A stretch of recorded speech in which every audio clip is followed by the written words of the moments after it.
Depuis son sacre en tant qu'ambassadrice de la beauté ivoirienne en 2005, Série Dorcas a su se reconvertir en businesswoman.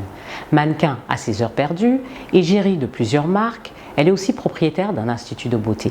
Recevons aujourd'hui sur le plateau d'African Woman 2.0 celle qui a su séduire la jeunesse ivoirienne avec sa bienveillance et son sourire.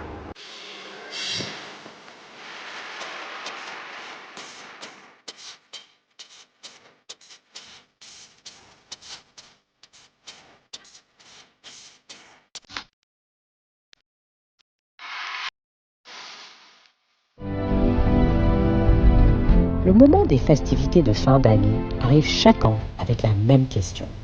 Comment se faire belle pour Noël et le réveillon? C'est pour cette raison que nous nous sommes rendus à l'Institut Djedo de Miss Série Dorcas qui propose de nombreux services pour sortir le grand jeu et vous sublimer durant ces fêtes de fin d'année. Élue Miss Côte d'Ivoire en 2005, Série J. Dorcas Marie-Pierre a été l'ambassadrice de la beauté ivoirienne et se définit aujourd'hui comme une femme forte, ambitieuse, mature, dynamique et élégante. Après un diplôme en journalisme, Série Dorcas devient top modèle à ses heures perdues, égérie de plusieurs marques cosmétiques et anime une émission télévisée sur le relooking intitulée La mode à zéro budget. Très entreprenante, elle travaille aujourd'hui sur beaucoup d'autres projets. Présente sur les réseaux sociaux avec plus d'1,7 million d'abonnés sur Instagram, Dorcas est devenue au fil des ans une célébrité people qui compte en Côte d'Ivoire.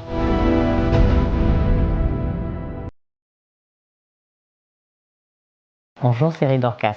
Bonjour Tata, j'aime bien dire Tata Sidibé, je dirais Tata Sidibé. Ça va être ton prénom. C'est pas grave. On garde ça. Comment vas-tu? Je vais très bien. Merci d'être avec nous aujourd'hui sur le plateau d'African Woman 2.0. C'est toujours un plaisir de te voir. Merci Série. Alors, on commence par ton parcours. Tu es aujourd'hui directrice d'un institut ou propriétaire d'un institut de beauté depuis ton sacre en 2005.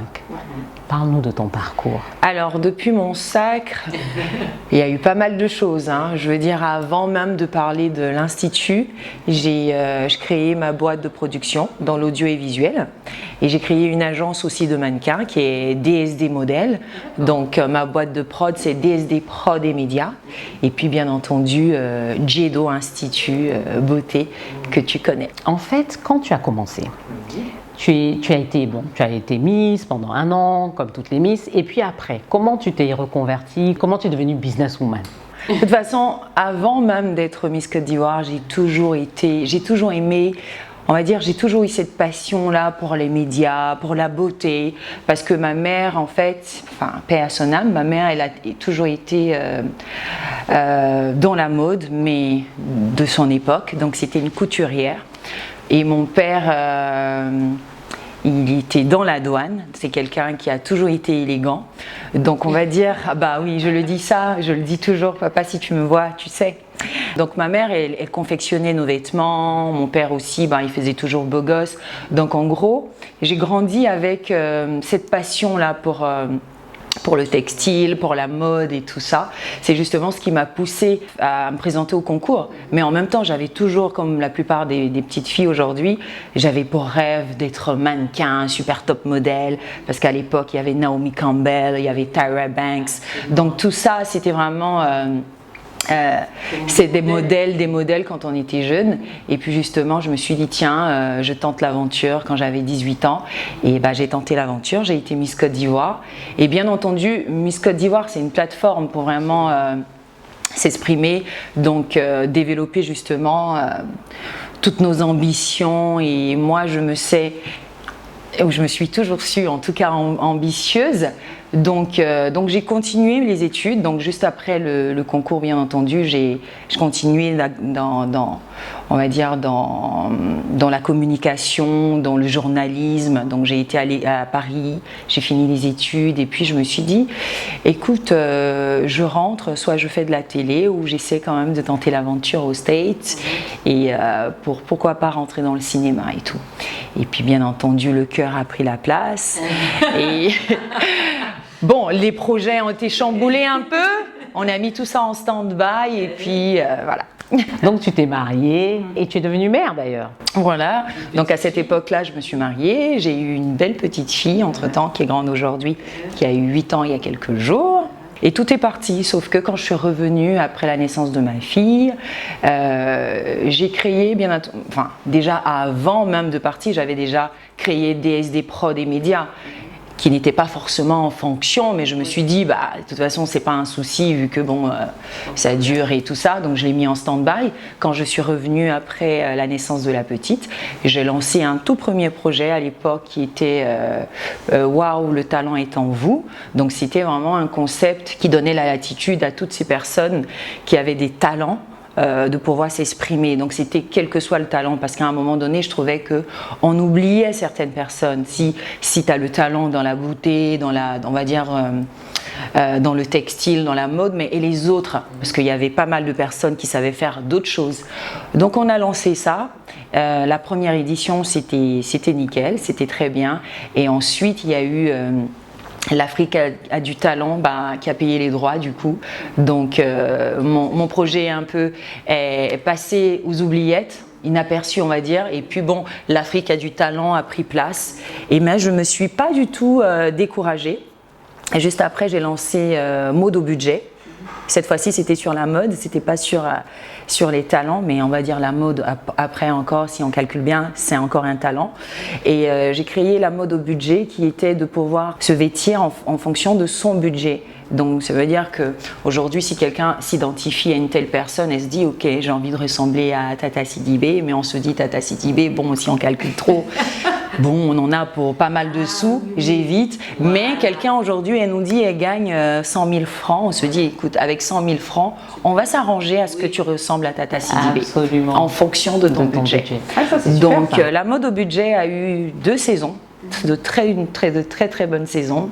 C'était très bien, ça a été bien apprécié par le public. Sauf que je devais lancer la saison 3 et puis bien entendu, je suis passée à autre chose encore. Alors j'ai eu une très bonne opportunité de travailler à une télévision de la place. Oui. Du coup, j'ai mis la mode au budget en stand-by. Ça ne veut pas dire que ça ne peut pas revenir, hein. J'ai mis en stand-by, donc pour, on va dire, tenter de nouvelles aventures en attendant. Donc, et entre-temps, pendant que j'avais mes projets bien sûr de la télé, j'ai lancé DSD Model, donc DSD Model qui est une agence de mannequins, de consultation aussi, consulting en images et beauté, donc qui marche bien. J'avoue qu'en ce moment, depuis le Covid, il n'y a pas vraiment d'événements, donc on va dire que le business, ce côté-là est très difficile, c'est un peu slow, ce qui fait que s'il n'y a pas suffisamment d'événements, donc il n'y a pas beaucoup de sorties de mannequins et tout ça, mais le business, il est là. Il est un peu slow en ce moment, mais la demande va revenir. Alors, entre-temps, en même temps qu'il y avait DSD Model, j'ai créé Jedo Institute. J'ai créé Jedo Institute parce que je pense que je suis quelqu'un qui est à l'affût de tout ce qui est innovation, nouveauté, en termes de mode bien sûr et en termes de beauté. Donc je me suis dit, écoutez, moi je prends assez bien soin de moi, je le sais.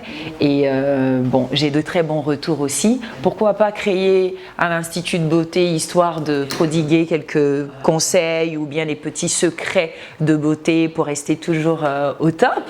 Donc c'est ce qui m'a vraiment poussé à créer Jedo Institute et je trouve que ça va bien. En tant que personnalité publique, ta vie est souvent sur les réseaux sociaux, on parle souvent de toi. Comment ça impacte ta vie personnelle ?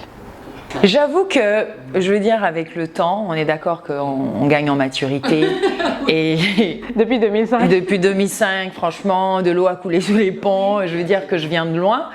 Pour dire qu'il y a quelques années, plus simple, j'avoue que j'étais vraiment à fleur de peau.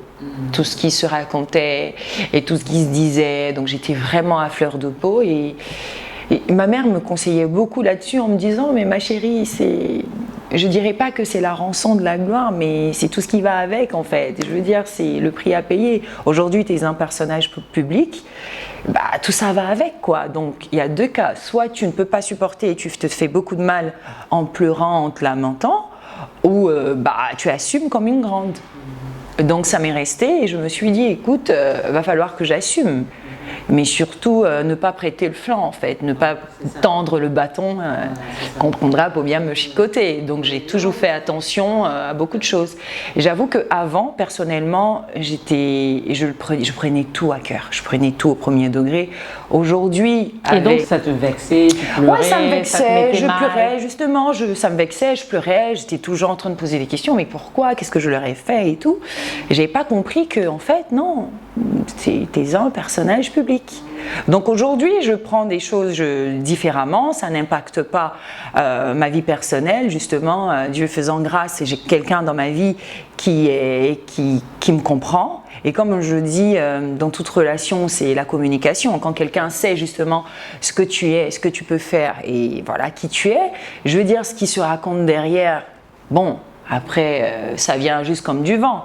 Mais j'avoue que j'ai quelqu'un qui est, je dirais pas compréhensif, parce que si on parle de compréhensif, ça veut dire qu'il y a des choses qui peuvent être fondées et que bon, il prend sur lui. Non, c'est justement quelqu'un qui me comprend, qui travaille plus ou moins dans les médias, mais qui n'est pas devant la caméra. Donc il sait un peu que c'est un monde assez vicieux, donc il faut vraiment être assez attentif et on va dire avoir la tête sur les épaules pour pouvoir supporter et amortir certaines choses. Et qu'est-ce que tu dirais justement à ces gens en fait qui sont sur les réseaux en train d'insulter, de mal parler, de clasher? J'ai pas un message personnel à leur envoyer.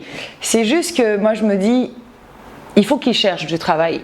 Non, c'est très important. Il faut qu'ils s'occupent, il faut qu'ils cherchent, ils fassent autre chose. Mais s'ils s'occupent, c'est ça leur occupation. Non, mais justement, c'est parce qu'ils n'ont pas de boulot. Problème. Je pense que c'est justement parce que il y a un problème qu'ils n'ont pas d'activité, donc ils ont le temps pour des bassesses et des futilités, tout simplement. Parce que j'estime que quand quelqu'un est super débordé, il a des choses à faire, il n'a pas le temps de se mettre sur les réseaux sociaux et gossip sur la vie de quelqu'un qu'il ne connaît pas. Et il n'a pas le temps. Je veux dire, t'arrives, quand tu rentres chez toi, tu es tellement épuisé avec tout ce que tu as à gérer que tu n'as pas le temps de checker ta voisine si elle a du sel dans sa sauce ou pas. Donc, je pense qu'il est important de se cultiver et de chercher du boulot. Et je crois qu'il y en a. C'est tout le message, c'est le message que je peux leur donner. C'est vrai qu'il y a des gens qui ont une manière à eux d'exprimer un vécu difficile ou bien un désarroi. Donc vous n'avez pas à être chez vous et juger des personnes que vous ne connaissez pas. Certes, ces personnes passent dans vos petits écrans, ça veut dire que ces personnes sont des personnages publics. Oui, mais ça ne vous donne pas l'attitude aujourd'hui de les critiquer, de les calomnier. C'est de savoir lire entre les lignes et puis justement d'avoir un peu de bon sens. Voilà, il ne s'agit pas de parler pour parler, il faut quand même essayer d'analyser toute situation avant de donner son point de vue. On parle beaucoup maintenant des influenceuses et on a l'impression que la vie d'influenceuse c'est super, on se fait belle, on prend des photos. Est-ce que c'est ta réalité? Non, moi, c'est pas ma réalité. Et de toute façon, je veux dire que j'ai été Miss Côte d'Ivoire. On dit Miss Côte d'Ivoire un jour, Miss Côte d'Ivoire toujours. Donc aujourd'hui, c'est pas parce qu'il y a un phénomène d'influenceuse qu'aujourd'hui je me fais belle. Moi, j'estime que, ok, c'est une suite logique. Et c'est ce qu'on attend d'une Miss aujourd'hui. Quand une Miss a été élue une fois, on veut s'attendre à ce qu'elle soit toujours au top, même si, voilà, il y a eu des vicissitudes de la vie, il y a eu la maternité, il y a eu tout ça. Il faut que à chaque fois quand on rencontre la Miss, on dit « Ah franchement, vous êtes toujours aussi belle, ça fait plaisir ».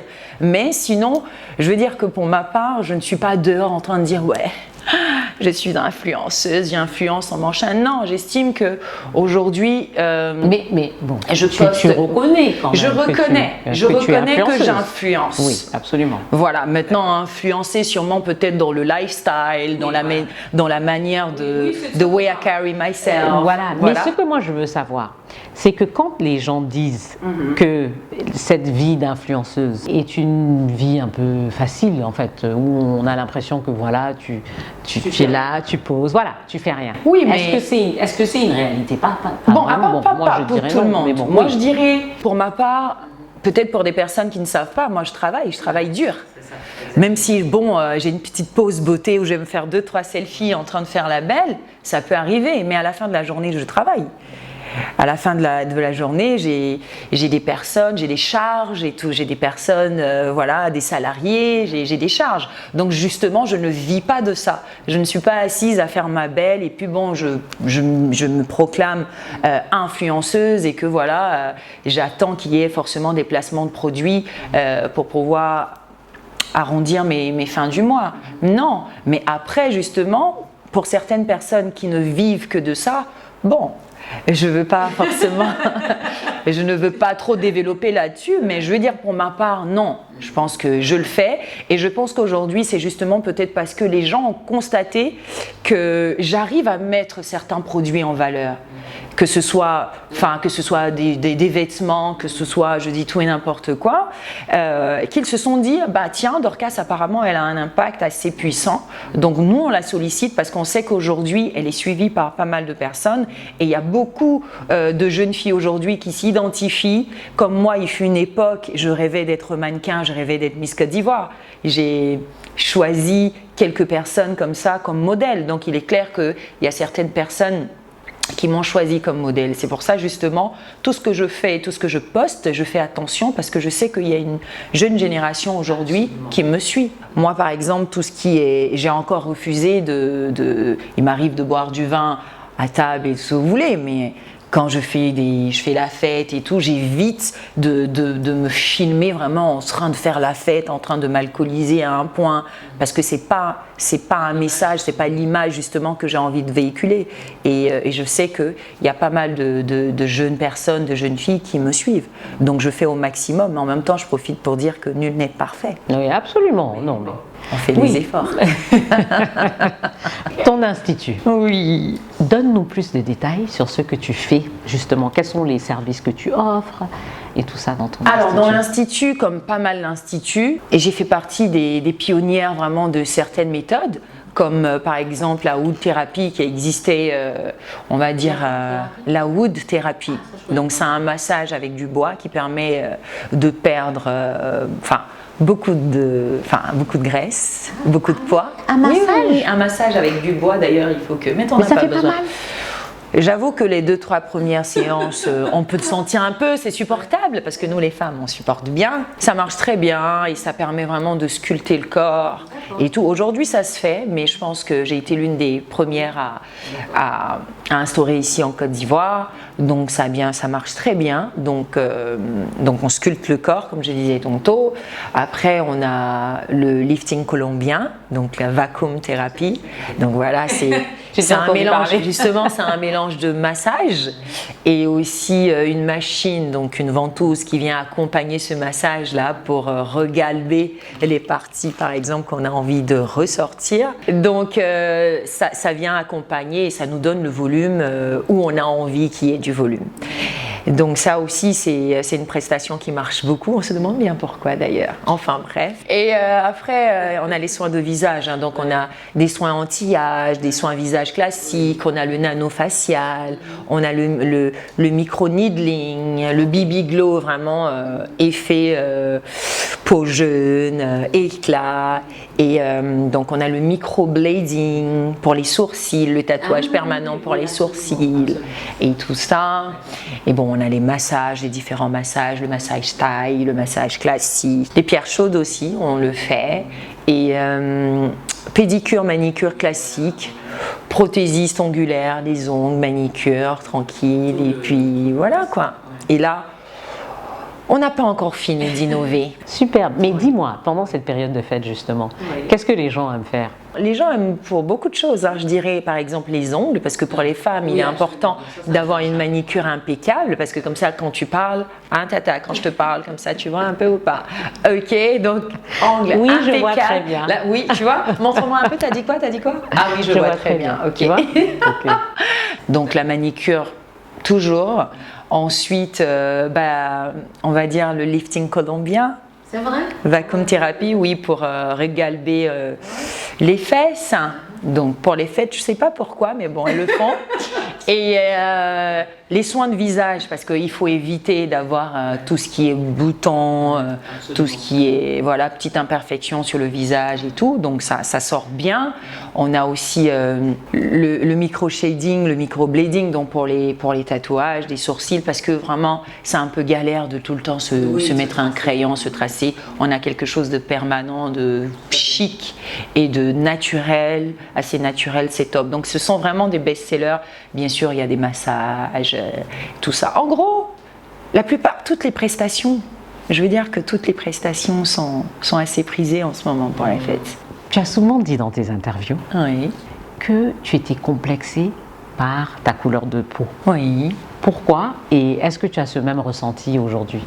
Alors, je ne suis pas complexée par ma couleur de peau, mais je disais plutôt que j'ai été complexée par le fait d'être rouquine à l'époque, justement parce que on subissait beaucoup de brimades quand on était plus jeune.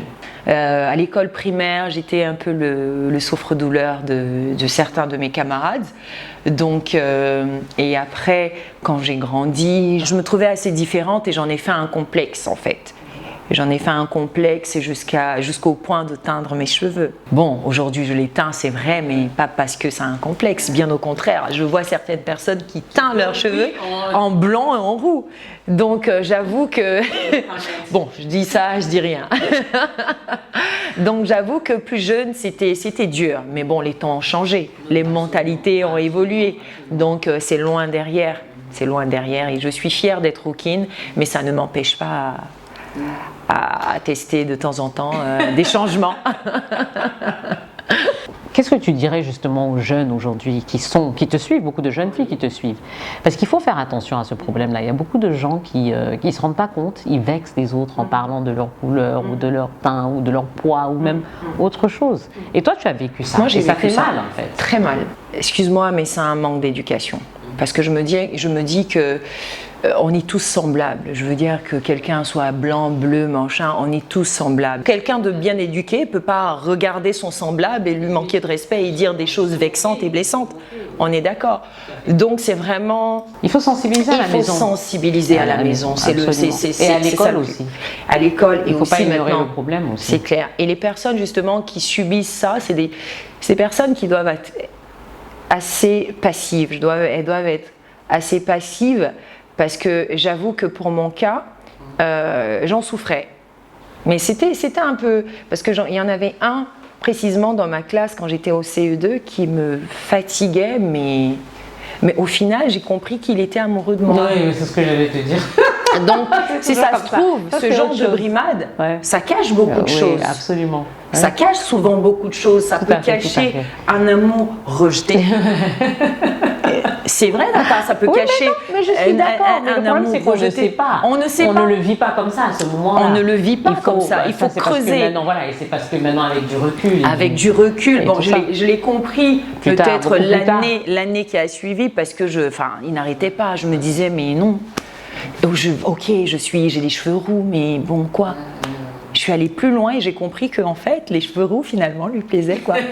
Donc je veux dire au final, on subit les brimades. Ça c'est un cas positif. C'est un cas positif, mais je pense que la plupart de ces personnes-là qui harcèlent, c'est parce qu'il y a toujours un problème, il y a quelque chose, soit il y a quelque chose de refoulé. Mais il y a quelque chose. Donc il faut souvent creuser. Et puis bien entendu approcher les parents pour sensibiliser à l'éducation vraiment de ces enfants. Comment tu arrives à allier ta vie professionnelle et ta vie personnelle? J'avoue que c'est pas évident. Hein. Comme je disais tantôt, c'est important de tomber sur quelqu'un de compréhensif et de quelqu'un qui vous pousse aussi vers le haut. Parce que justement, en termes d'activité, du travail et tout ce que vous voulez, il comprend. Parce que il aime voir sa compagne vraiment atteindre ses objectifs, travailler et être épanouie dans ce qu'elle fait. Maintenant, j'avoue que en tant que mère, c'est vraiment pas évident. C'est pas évident, mais on s'en sort bien, ce qui fait de nous, les femmes, des guerrières, on est d'accord. Parce que j'avoue qu'avec le travail, les sollicitations, rentrer à la maison, s'occuper de 2 bébés, machin, c'est pas évident, mais on arrive toujours à jongler. avec bravoure et on s'en sort bien. Bien sûr. Quand tu dis que tu arrives à jongler, comment tu arrives à jongler? Alors j'avoue que on le fait quand même avec l'aide de la famille. Moi, Dieu merci, ma maman n'est plus là, mais il y a ses sœurs qui sont là, qui sont mes mamans, qui m'aident beaucoup. Donc il leur arrive de prendre le relais quand elles voient que leur fille travaille trop et savent que c'est pour une bonne cause. Et j'ai mes sœurs et voilà, j'ai un mari, un futur mari, hein, compréhensible et franchement, je m'en sors bien. Et bien sûr, je prends toujours le temps pour les enfants. Par exemple, je sais que le lundi, je ne travaille pas, c'est mon jour de repos, c'est consacré entièrement aux enfants. Dimanche aussi. Et avant de venir au travail, le matin, je consacre le temps à mon petit dernier. L'autre, elle va à l'école, donc elle est assez grande maintenant, ça va. Mais on s'en sort bien, je m'en sors bien. Pour terminer, oui. Un message peut-être aux jeunes filles qui te suivent, qui voudraient peut-être être comme toi et qui se disent, qui ont enfin des étoiles dans les yeux, oh c'est super, c'est facile. Un petit message pour elles. On ne devient pas ce qu'on veut comme ça en une fraction de seconde. On travaille. On travaille, on persévère, on n'abandonne pas, on croit à ses objectifs et on s'arrange à make it happen. On s'arrange à le réaliser. Donc, ok, aujourd'hui, c'est parce que justement les réseaux sociaux sont très tendance. Donc, bon, chacun a trouvé, on va dire, son exutoire, donc qui fait qu'on a l'impression que tout était acquis ou bien tout était facile, mais il y a un travail qui est fait. Il y a toujours un travail derrière toute chose. Pour ma part, j'ai travaillé mon image. Quand je disais, ok, j'ai été élue Miss Côte d'Ivoire, mais après, j'ai eu beaucoup de soucis, il y a eu beaucoup de problèmes, la vie, les situations de la vie, je n'ai rien lâché. En termes du travail, je disais tantôt, j'ai créé une émission qui a eu c'était pas un flop, mais il y a eu d'autres émissions qui l'ont éteinte. Le plus important n'est pas de tomber, mais c'est de comment se relever. C'est ça en fait. Donc, il n'y a rien de facile. Je veux dire, il n'y a rien de facile. Même aujourd'hui, la vendeuse d'Aloco qui a vendu l'Aloco au quartier, qui a fait un grand alocodrome quelque part, mais elle a commencé petit. Elle a commencé à vendre devant sa porte. Je veux dire que c'est super important de travailler, de ne rien lâcher et de ne pas s'adonner à la facilité. Parce que on n'est pas passé par là. En tout cas, pour ma part, non. J'ai fait des études, après j'ai tenté des business, après, j'ai tenté, oui, j'ai perdu certains. J'ai perdu, on va dire, de l'argent en investissant dans certains business et tout, ça n'a pas été, ça a foiré, mais ça ne m'a pas empêché de persévérer. Mais tu as appris aussi de tes leçons, parce que tu as dû, quand justement tu as tenté et que ça n'a pas marché, tu as dû regarder qu'est-ce qui n'a pas marché, pour pouvoir reprendre et faire quelque chose de mieux et quelque chose de beaucoup plus rentable aussi. Parce qu'il ne s'agit pas de faire du business pour en faire. Il faut le faire pour justement avoir un bon retour sur investissement.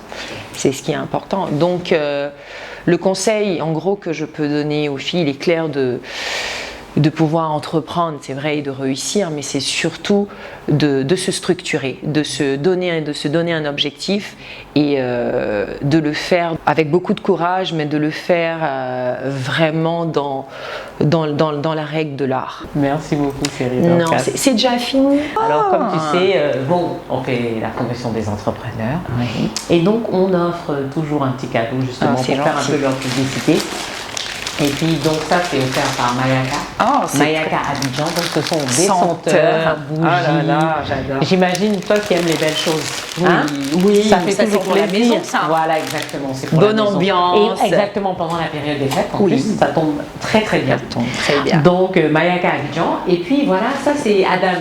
Bon, tu connais Adams, celle qui nous a supprimé aujourd'hui. Je connais. Alors, elle t'a offert du maquillage. Oui. Donc, tu peux regarder, je crois qu'il y a du fond de teint, il y a différentes choses. Tu regardes. J'ai une belle petite panoplie, fond de teint, crayon, rouge à lèvres, gloss. Voilà. Franchement, j'ai C'est ce pour qu'il faut. montrer que nos entrepreneurs aujourd'hui se battent et travaillent dur. Tu le sais, tu es une entrepreneur aussi, donc voilà. Donc merci à toi. Merci beaucoup. Et puis bon, on est encore en train de préparer d'autres aventures parce qu'on finit pas de réfléchir, de vouloir faire encore plus. Mais je pense que tu seras la première à être au courant. Merci beaucoup Dorcas. C'est toujours un plaisir. Merci à toutes et à toutes. À très bientôt pour la prochaine émission d'African Woman 2.0. Et avant de nous quitter, n'oubliez pas de vous abonner à la chaîne YouTube Afrique Femme.